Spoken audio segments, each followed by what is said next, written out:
नमस्कार, आदाब, सत श्री अकाल, जय भीम, जोहार। मेरा नाम है नवीन कुमार।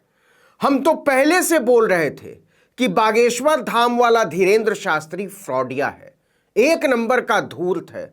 और वो जो भभूत दे रहा है वो राख के सिवा कुछ नहीं है। उसमें ना तो भगवान का आशीर्वाद है, ना कोई आसमानी ताकत है, और ना ही उसमें कोई औषधीय गुण है। यह दावेदारी सिर्फ और सिर्फ जालसाजी है, जालसाजी के सिवा कुछ और नहीं है। इस वीडियो को बागेश्वर के बहुरूपिये को भगवान का पुतला समझने वाले जरा गौर से देखें, क्योंकि उसकी बातों पर भरोसा करना आपके अपनों के लिए जानलेवा हो सकता है। आपकी जान जा सकती है। सीधी सी बात यह है कि अगर आप खुद या आपकी जानकारी में कोई आदमी डॉक्टर का इलाज छोड़कर, दवाई छोड़कर, जांच और परहेज छोड़कर बागेश्वर के शास्त्री के भभूत के चक्कर में पड़ा हुआ है तो उसकी जान आप बचा सकते हैं। बागेश्वर के बहुरूपिये के चक्कर में उसकी जान जा सकती है। अगर आप दवाइयां छोड़कर किसी बहुरूपिये बाबा की भभूत खा रहे हैं तो आज से और अभी से ऐसा करना बंद कर दीजिए। भभूत के इस टोटके ने पहले ही एक औरत की जान ले ली और अब एक लड़की को भी अपनी जिंदगी से हाथ धोना पड़ा है। बिल्कुल ठीक सुना आपने। अंधविश्वास की दुकान खोलकर बैठा बहुरूपिया धीरेंद्र शास्त्री खुद को डॉक्टर भी समझता है, मनोवैज्ञानिक भी और ईश्वर का टेलीफोन ऑपरेटर भी। उसका दावा है कि उसकी भभूत और झाड़ फूंक से बीमारियां ठीक हो जाती हैं। लेकिन बहुरूपिये के ये सारे दावे झूठे हैं। और ये हम नहीं कह रहे हैं, बहुरूपिये के झूठे दावों की सच्चाई बयां कर रहे हैं वो पीड़ित लोग जिन्होंने बाबा पर भरोसा किया और अपनों को खो दिया, उनकी जान चली गई। किडनी की बीमारी का भभूत से इलाज कराने आई एक औरत के बागेश्वर दरबार में तड़प तड़प कर मर जाने की एक कहानी दिखाई थी हमने आपको। अब उसी बहुरूपिये के दरबार में 10 साल की एक बच्ची ने भी दम तोड़ दिया। रोती बिलखती मां ने बताया कि राजस्थान के बाड़मेर से वो मिर्गी नाम की बीमारी का इलाज कराने के लिए अपनी 10 साल की बच्ची को लेकर धीरेंद्र कृष्ण शास्त्री के पास लेकर आई थी। शास्त्री ने बच्ची को भभूति दी थी, लेकिन बाबा की भभूति का असर न होना था और न हुआ। उल्टा मामला बिगड़ता चला गया, उसकी हालत खराब होने लगी। इसके बाद धीरेंद्र ने परिवार से कहा कि वो बच्ची को लेकर चले जाएं। बच्ची की मां ने साफ कहा कि उन्होंने यहां के चमत्कार के बारे में सुना था, इसलिए बेटी को लेकर आई थी। लेकिन ऐसा कुछ नहीं हुआ। यहां आने के बाद तो बच्ची की जान ही चली गई। अब सुनिए, ये मां अपनी बच्ची को लेकर बागेश्वर धाम पहुंची कैसे, या ये भी कह सकते हैं कि धीरेंद्र शास्त्री के चमत्कार के जाल में फंसी कैसे। दरअसल बच्ची की मामी अक्सर इस बहुरूपिये के दरबार में आया करती थी। बच्ची को बीमारी थी तो उन्होंने ही उसकी मां से धाम पर चलने को कहा था। 17 फरवरी को बच्ची की मां उसे लेकर राजस्थान से बागेश्वर धाम पहुंची। 18 फरवरी को दिन भर धाम में ही रुके और वहीं पर खाना पीना किया। रात को बच्ची सुस्त होने लगी। उसे मिर्गी के दौरे आया करते थे, इसलिए परिवार को लगा कि बच्ची सो गई होगी। धाम से मिली भभूति भी उसे चटाई, लेकिन रात भर बच्ची ने कोई हलचल नहीं की। फिर 19 फरवरी को परिवार वाले बहुरूपिये के दलालों से मिले और उन्हें अपनी समस्या बताते हुए बाबा से मिलने की विनती की हाथ जोड़कर। जैसे तैसे बहुरूपिये ने मिलने का समय दिया, जिसका दावा है कि वो सब कुछ जानता है।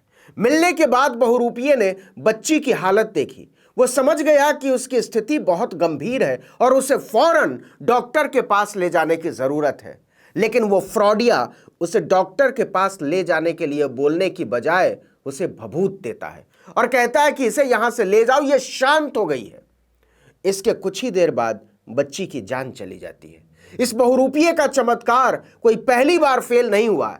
इस घटना से बस हफ्ते भर पहले बागेश्वर धाम में किडनी की बीमारी का इलाज कराने आई महिला की मौत हो गई थी। 33 साल की वो महिला अपने पति के साथ उत्तर प्रदेश के फिरोजाबाद जिले के महाराजपुर से बाबा के चमत्कार की कहानियों पर भरोसा करके धाम आई थी। चमत्कार तो नहीं ही हुआ, उल्टा उसकी जान चली गई। उसके पति ने बताया कि उसकी तबीयत बिगड़ती जा रही थी और वह उसे भभूत चटा रहा था। उसे सख्त आराम की जरूरत थी और वो 1 हफ्ते से धाम की परिक्रमा करवा रहा था।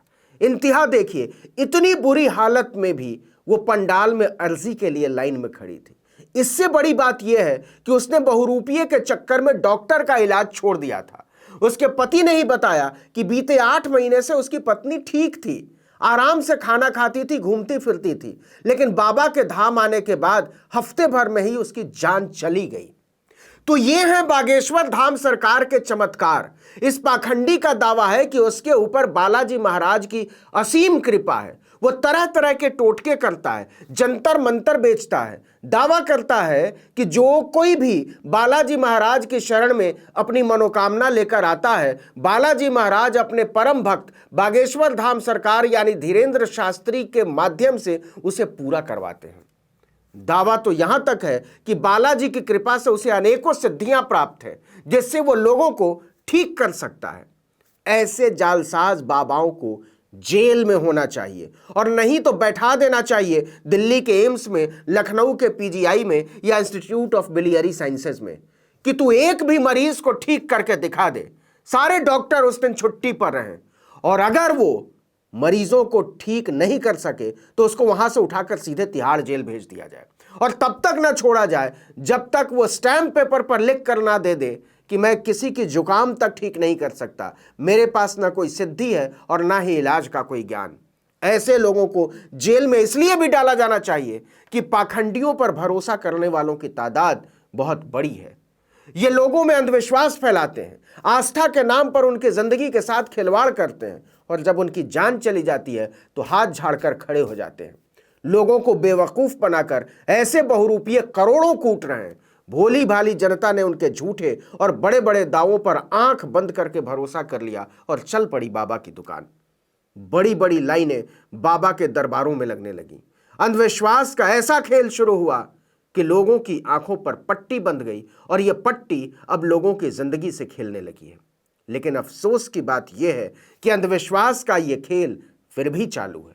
धीरेंद्र शास्त्री जैसे तमाम बहुरूपीय धड़ल्ले से अंधविश्वास फैला रहे हैं।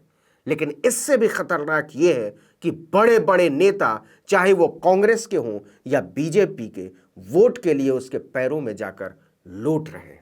इस वीडियो में इतना ही, लेकिन अगर आपने आर्टिकल 19 इंडिया को अब तक सब्सक्राइब नहीं किया तो फौरन कर दीजिए। बेल आइकॉन दबाइए, घंटी जैसी आकृति, लाइक कीजिए और कमेंट करके बताइए हमारा वीडियो आपको कैसा लगा। यूट्यूब पर देख रहे हैं तो हमारे चैनल को सब्सक्राइब कर दीजिए। फेसबुक पर देख रहे हैं तो हमारे पेज को लाइक कीजिए। इंस्टाग्राम पर हमें फॉलो कीजिए और हमारा ट्विटर हैंडल है article19_India और मेरा ट्विटर हैंडल है नवीन जर्नलिस्ट। आप मुझे भी फॉलो कर सकते हैं। नमस्कार।